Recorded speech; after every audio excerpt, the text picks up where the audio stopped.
ہاں ایک پہلو ایسا ہے جس کے حوالے سے حضور کی عظمت ہماری سمجھ میں آئے گی. حضور ایک انسان کی حیثیت سے کیا تھے، ایک باپ کی حیثیت سے آپ کا کیا طرز عمل تھا. ذرا یاد کیجئے، جگر گوشہ رسول حضرت فاطمہ بطول رضی اللہ تعالیٰ عنہ وہ حاضر ہوتی ہے. ابا جان دیکھیے چکی پیس پیس کر یہ گھٹے پڑ گئے میرے ہاتھ میں، یہ کنویں سے پانی لاتی ہوں، مشکیزیں کہ یہاں پر بندیاں پڑ گئی. حضور اب تو عام لوگوں پر بھی آسانیاں ہیں، لوگوں کے ہاں غلام آ گئے ہیں، کنیزیں آ گئی ہیں، مال و دولت آ گئی ہے. مجھے بھی کوئی غلام کنیز عطا ہو جائے.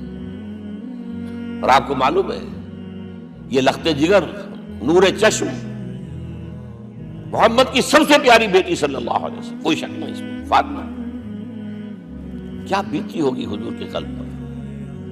لیکن فرمایا کیا بیٹی، یہ دنیا کی چیزیں ہمارے لیے نہیں ہیں، میں تمہیں اس سے بہتر شے دیتا ہوں. تسبیح فاطمہ ہر نماز کے بعد 33 مرتبہ سبحان اللہ، 33 مرتبہ الحمدللہ، 33 مرتبہ اللہ اکبر کہہ لیا کر. لیکن سوچ لیجئے دل پر کیا گزری ہوگی صلی اللہ علیہ وسلم.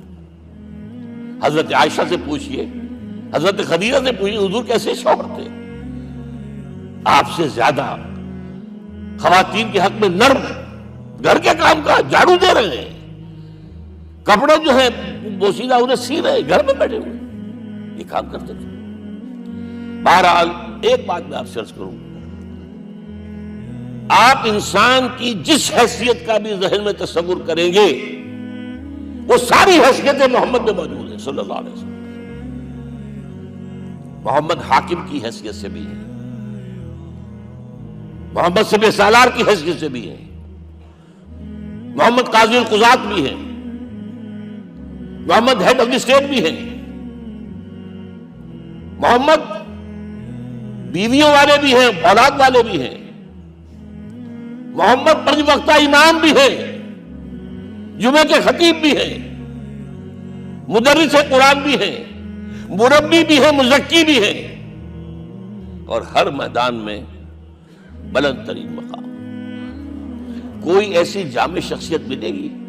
ہمارے ہاں تو حال یہ ہے کہ جو خطیب صاحب ہوتے ہیں وہ 5 وقتہ نماز کیسے پڑھا سکتے ہیں؟ ان کا تو اونچا مقام ہے. 5 وقتہ نماز کے لیے تو علیحدہ چاہیے امام آپ کو. اور وہاں بھی ایک امام سینئر ہوگا، وہ عشاء مغرب اور فجر پڑھائے گا، ایک جونیئر ہوگا بیچارہ، وہ جو خاموش نماز ہے وہ پڑھائے گا. 5 وقتہ نماز پڑھا رہے ہیں محمد صلی اللہ علیہ وسلم، اور خطیب بھی وہی ہے، مربی بھی وہی ہے، مزکی بھی وہی ہے. ہمارے ہاں جو لوگ تزکیہ نفس کے میدان میں ہیں وہ پھر جماعت کبھی نہیں کراتے. کبھی نہیں دیکھا ہوگا آپ نے کسی صاحب کو کراتے ہوئے. یہ جامعیت جو ہے، جامعیت کبریٰ. میں صرف ایک بات کہا کرتا ہوں، ایک اعتبار سے حضور کا اسوہ نامکمل ہے.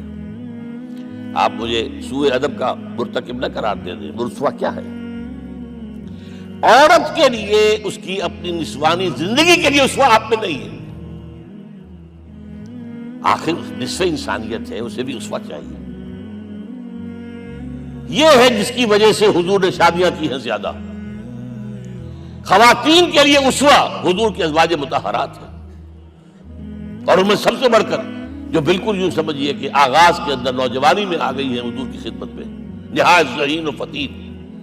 انہوں نے پھر عورت کی زندگی کے لیے حضور کا جو طرز عمل تھا وہ انہوں نے بیان کیا نا. اس لیے سورہ احزاب کے اندر اس کا تذکرہ ہے، جہاں یہ آتا ہے لقد کان لکم فی رسول اللہ اسوۃ حسنہ، وہیں پر یا نساء النبی لستن کاحد من النساء، اے نبی کی بیویوں تم عام عورتوں کے مانند نہیں ہو، تمہیں تو اسوہ بننا ہے امت کے لیے. اب اس سے اگلا قدم میں بڑھا رہا ہوں آگے، اور اس کے ساتھ جڑ جائے گی تیسری بات. تیسری بات کیا ہے؟ وَنَصَرُوهُ، اس کی مدد کریں صلی اللہ علیہ وسلم. پہلی بات تو یہ نوٹ کیجئے، حضور انتہائی غیور انسان تھے، انتہائی غیور. یہ کہا جاتا ہے کہ اگر حضور گھوڑے اس پر سوار ہوتے تھے اونٹ پر، اور آپ کا کوڑا نیچے گر گیا تو آپ یہ کسی سے نہیں کہتے تھے کہ ذرا یہ میرا کوڑا مجھے پکڑا دینا، یہ بھی گوارا نہیں تھا. آپ اونٹ بٹھا کر نیچے اتر کر اپنا کوڑا خود اٹھاتے تھے. کسی سے اپنے ذاتی کام کے لیے کوئی مدد مانگنا امکان ہی نہیں. بلکہ ایک واقعہ تو وہ ہے جب بھی میں تذکرہ کرتا ہوں میری آنکھوں میں آنسو آ جاتے ہیں. یہ ہجرت کے وقت کا واقعہ ہے. آپ کو معلوم ہے حضور نے تمام مسلمانوں کو مکے سے جانے کی اجازت دی، چلے جاؤ مدینے، چلے جاؤ مدینے. آپ خود تھے موجود، اس لیے کہ رسول اپنے مقام کو نہیں چھوڑ سکتا وداؤٹ ایکسپریس پرمیشن فرام اللہ سبحانہ وتعالی. اب حضرت ابوبکر پوچھ رہے ہیں حضور اجازت آ گئی؟ نہیں آئی. آ گئی نہیں آئی. دن گزر رہے ہیں. حضرت عائشہ کی روایت ہے ایک روز ہم نے دیکھا دوپہر کے وقت آ رہے ہیں حضور، کپڑے سے اپنا سر جو ہے ڈھانپا ہوا ہے. عرب میں دوپہر کے وقت وزٹ کرنا جو ہے یہ ان کے خلاف دستور ہے، ان کی تہذیب کے خلاف ہے.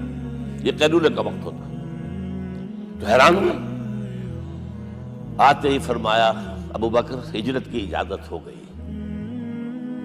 اب انتہائی خوشی سے اور بڑی امید میں کہ بڑی شاباش ملے گی حضرت ابوبکر فرماتے ہیں، عرض کرتے ہیں حضور میں نے 2 اونٹیاں تیار کر رکھی ہیں، خوب کھلا پلا کے انہیں فرما کیا ہوا ہے،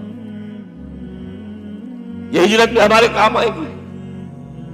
حضور تھوڑا سا توقع فرماتے ہیں، پھر کہتے ہیں اچھا ٹھیک ہے، ایک میں استعمال کروں گا لیکن میں اس کی قیمت ادا کروں گا. حضرت ابوبکر رو پڑے. حضور مجھ سے یہ مغایرت، سائے کے طرح آپ کے ساتھ رہنے والا، اس سے یہ مغایرت، ذرا سے اشارے پر اپنی کم سن بیٹی پیش کر دی نکاح کے اندر، اس سے یہ مغایرت. رو پڑے. لیکن حضور کی اپنی غیرت تھی، میں قیمت دوں. اب بتائیے مدد کا کے لیے درکار تھی؟ مدد تھی ان کے مشن کے لیے. مشن 2 حصوں میں تھا. اس کو جانیے، آج کچھ علمی باتیں آ رہی ہیں. حضور کے مشن کے 2 حصے، ایک ابتدائی جو تمام انبیاء اور رسول کا تھا، ایک تکمیلی جو صرف محمد کا صلی اللہ علیہ وسلم. ابتدائی کیا ہے؟ اللہ کی طرف دعوت، تبلیغ. جو دعوت قبول کر لیں ان کے لیے بشارت، بشیر کہ تمہارے لیے آخرت میں جنت ہے، دیوتے ہیں. رد کر دیں ان کے لیے نذیر، خبردار کرنے والے، جہنم کے لیے تیاری کر لو. داعی اللہ، اللہ کی طرف بلانے والے. سراجا منیرہ، روشنی کے چراغ.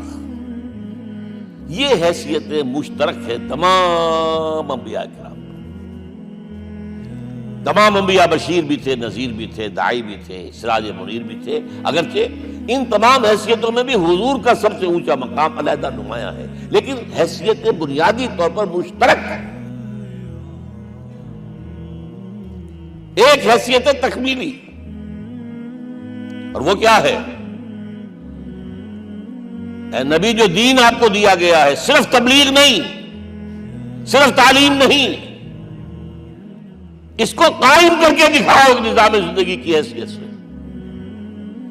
3 مرتبہ قرآن میں یہ الفاظ حضور کے لیے آئے ہیں، هو الذی ارسل رسولہ بالہدی ودین الحق لیظہرہ علی الدین کلہ.